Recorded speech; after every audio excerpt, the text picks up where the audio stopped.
Hello everyone. आज का जो टॉपिक है नमपाई। नमपाई को इंपोर्ट कैसे करेंगे और नमपाई के एट्रीब्यूट्स क्या क्या होते हैं, हम उसे आज इस वीडियो में देखेंगे। ठीक है, तो फर्स्ट ऑफ ऑल हमें क्या करना है, इंपोर्ट करना है नमपाई। नमपाई एज कई बार बच्चों को प्रैक्टिकल करने में प्रॉब्लम आती है। ठीक है, तो आज हम लोग कोडिंग करके सीखेंगे कि क्या होता है, कैसे हम यहाँ पे काम करेंगे। AR1 is equal to NP। NP क्या आपका एलियास है जो हमें एज अ नमपाई हम एग्जीक्यूट कराएंगे। अब देखिए यहाँ पर आ गया एरे, आपने यहाँ पर एरे ले लिया। ठीक है, ये आपको लिस्ट है। अब यहाँ पे देखिए ऑब्जेक्ट आपके सिंगल एलिमेंट हम डालना है, तो हम यहाँ पे एक छोटा सा लिस्ट क्रिएट करते हैं और लिस्ट के फॉर्म में हम वैल्यूज़ को शो करते हैं। ओके, तो ये हमारी वैल्यूज़ हो गई शो। आपका एक ब्रैकेट क्लोज होगा क्योंकि एरे का ब्रैकेट आपको क्लोज करना है।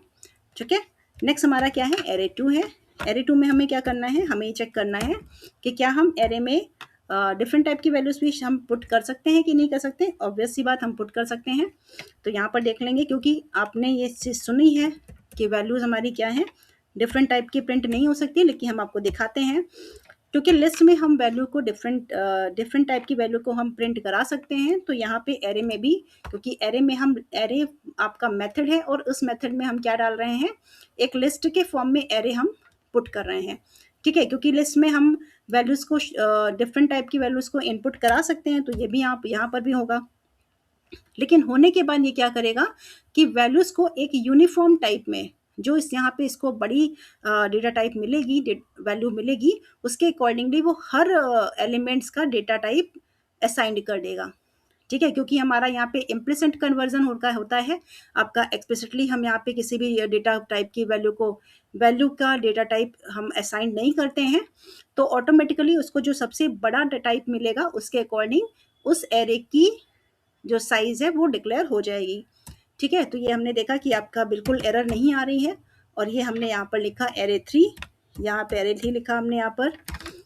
ये नेक्स्ट आपका एरे हो गया। अब यहाँ पे हमें मल्टी डायमेंशन, हमें वैल्यू को स्टोर करना है। तो मल्टी डायमेंशन करना है, तो देखिए यहाँ पर आपने एक लिस्ट क्रिएट की, और मेथड में हम लोग जानते हैं कि अगर आप एक आर्गुमेंट आपने पास कराया है तो उसी में हमें काम करना है। तो यहाँ पे एक आर्गुमेंट लिस्ट के फॉर्म में होगा, तो यहाँ पे लिस्ट ऑफ लिस्ट के अंदर लिस्ट हमें क्रिएट करनी। तो एक लिस्ट हमने यहाँ पर बना ली है। क्यों बनाया, क्यों कर रहे हैं ये, इसका ध्यान दीजिएगा। क्योंकि एरे आपका एक मेथड है, वो एक या दो आर्गुमेंट को ही स्टोर कर रहा है। लेकिन क्योंकि अगर हम मल्टीपल लिस्ट हम यहाँ पर क्रिएट करेंगे तो वो उसे एक्सेस नहीं कर पाएगा, या हम करके देख लेते हैं आगे। तो हम यहाँ पे क्या करेंगे, एक लिस्ट के अंदर नंबर ऑफ लिस्ट, जिस तरह से बुक के अंदर हम नंबर ऑफ पेजेस को हम स्टोर करते हैं, ऐसे हम लिस्ट के अंदर नंबर ऑफ लिस्ट यानी कि डायमेंशंस को हम स्टोर करेंगे। ठीक है, तो हमने यहाँ पर एक लिस्ट क्रिएट की थी, फिर यहाँ पे देखिए दूसरी लिस्ट क्रिएट कर ली हमने। ओके, ये हमने क्रिएट कर ली, इतना ही करके चाहे तो हम छोड़ देते हैं। ठीक है, अब ये लिस्ट हमारी second list, first list close हो गई, ये आपका एरे क्लोज हो गया, और ये हमारी 3 आपकी एरे क्रिएट हो चुकी हैं। ठीक है, अब इसमें एट्रीब्यूट्स कौन कौन से हमें यूज़ करने हैं। तो पहला एट्रीब्यूट हमारा है ndim, तो हम यहाँ पर लिखेंगे ndim। ठीक है, ndim आपने यहाँ पर किया, हम देख रहे हैं कि पहला आपका एक ही आपका डायमेंशन था। ठीक, अब सेकंड तो भी आपका एक ही डायमेंशन है, तो भी आप देख लेंगे। अब यहाँ पर देखिए एरे 2, अच्छा वैल्यू आपकी गड़बड़ है, वेरिएबल यहाँ पर डबल आर था, डबल आर करके हमें यहाँ पर 3 लिखना था। ठीक है, आप यहाँ पर 3 लिख के देख लीजिए। तो यहाँ पे कितना डायमेंशन है उसका, 2 डायमेंशन है। ठीक है, अब नेक्स्ट हमें यहाँ पर देखना है और क्या आपका है, आप यहाँ पर शेप चेक कर सकते हैं कि उसका शेप क्या है। तो यहाँ पर जैसे हमने यहाँ पर किया AR3 डॉट शेप, अब शेप से क्या होगा, उसका शेप क्या है। अब ये देखिए शेप आपका क्या है, 2,3, यानी कि रोज आपके क्या है, 2 हैं, और कॉलम्स आपके क्या हैं, 3 हैं। और ये रिटर्न किस टाइप में कर रहा है, ट्यूपल्स टाइप में कर रहा है। ट्यूपल्स आप लोग को पता ही है, आप लोग आगे पढ़ चुके होंगे, तो आराम से आप इसे कर सकते हैं। अब यहाँ पर देखिए ये हमने लिखा एरे 2 के बारे में। ठीक है, एरे 2 की हम शेप जब चेक करेंगे तो ये हमें कैसा मिलेगा, शेप देख लीजिए 4 कॉमा, फिर यहाँ पे ब्रैकेट, यानी कि 4 आपके एलिमेंट्स हैं, लेकिन ये रिटर्न आपको किस फॉर्म में कर रहा है, ट्यूपल्स के फॉर्म में कर रहा है। तो ट्यूपल्स के फॉर्म में कर रहा है तो आपका 4 कॉमा आपको लगाना पड़ेगा। ठीक है, फिर आपका नेक्स्ट आपका है, जो हमें यहाँ पर देखना है कि आपका डी टाइप क्या है। D type is very important, आपको यहाँ पे चेक करना है कि आपकी जो वैल्यूज़ हैं वो किस टाइप की हैं। ठीक है, तो हमें यहाँ पर जो आपकी एरे 3 है उसमें वो है तो 2 डायमेंशन और उसमें वैल्यूज किस टाइप की हैं, इंटीजर टाइप की।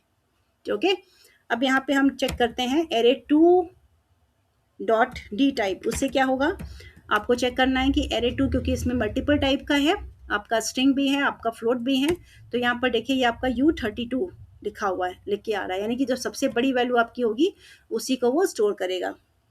ठीक है, अब यहाँ पर देखते हैं हम एरे क्रिएट कर लेते हैं। देखिए यहाँ पे आपकी एरे कितनी, एरे हम यहाँ पर लिख लेते हैं, एरे हम लिख लेते हैं 5 और np डॉट एरे में हमने यहाँ पर किया 12 पॉइंट, हमने यहाँ पर जीरो किया। देखिए यहाँ पर सिंगल एक ही वैल्यू हम यहाँ पर जीरो करते हैं या दो हम वैल्यू जीरो करते हैं, और हम यहाँ पर देखते हैं कि एरे 5 आपकी क्रिएट हो गई है। अगर हम यहाँ पर एयर 5 डॉट डी टाइप हम यहाँ पर टाइप करते हैं तो हम चेक करते हैं कि ये किस टाइप का आपको मिल गया, फ्लोट टाइप का आपकी वैल्यू मिल गई है। ठीक है, नेक्स्ट हमें यहाँ पर चेक करना है कि एरे, मान लीजिए 5 ले लिया आपने, आपने यहाँ पर किया साइज, तो साइज का मतलब क्या है कि नंबर ऑफ एलिमेंट्स आपकी एरे में कितने एलिमेंट्स आपके स्टोर हैं। ठीक है, तो हमें यहाँ पर दिख रहा है कि 4 एलिमेंट्स आपके स्टोर हैं एरे 5 में। ठीक है, अगर हम एरे 1 की बात करते हैं तो एरे 1 में कितने एलिमेंट्स हैं आपके, 5 एलिमेंट्स हैं। ठीक है, देख लेते हैं, नहीं इसमें भी 4 ही एलिमेंट हैं आपके। चलिए ये चेक किया हमने, 4 एलिमेंट्स आपके स्टोर हैं।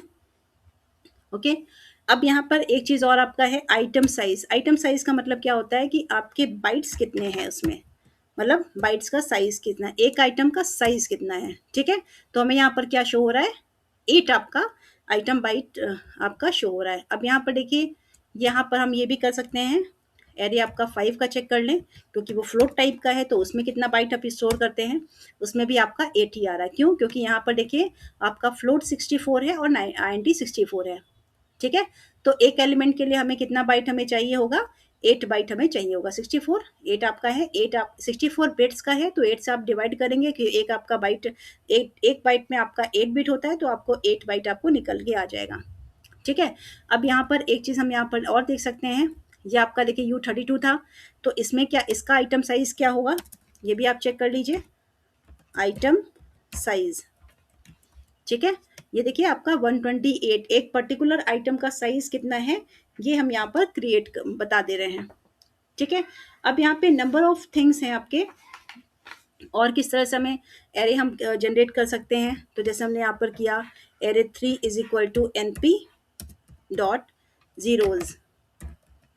ठीक है,